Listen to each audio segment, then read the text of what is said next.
پھانسی سے پہلے مجرم کی آخری خواہش، محمد رفیع کا گانا سننا۔ بر صغیر کے عظیم گلوکار اور موسیقی کی دنیا کے بے تاج بادشاہ محمد رفیع گائیکی کا ایک ایسا ہنر لے کر پیدا ہوئے تھے جو قدرت کسی کسی کو عطا کرتی ہے۔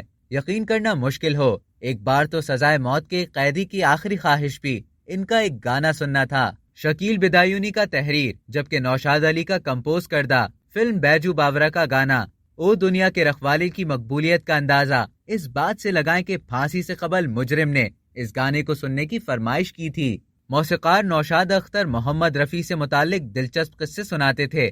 ایک مرتبہ ایک مجرم کو پھانسی دی جا رہی تھی۔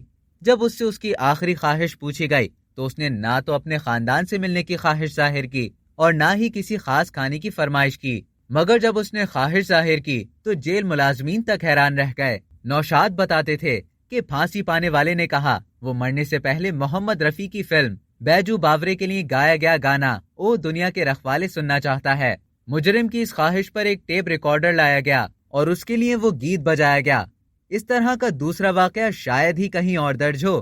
تاریخ بتاتی ہے کہ عظیم گلوکار محمد رفیع نے اپنی پہلی عوامی پرفارمنس محض 13 سال کی عمر میں لاہور میں دی تھی۔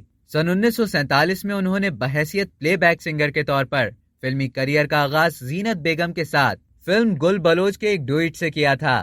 اب تک کے لیے اتنا ہی۔ مزید اسی طرح کی دلچسپ معلومات حاصل کرنے کے لیے ڈیلی جنگ کو سبسکرائب کریں اور بیل آئیکن پر کلک کریں تاکہ تازہ ترین ویڈیوز کا نوٹیفیکیشن آپ کو بر وقت موصول ہو۔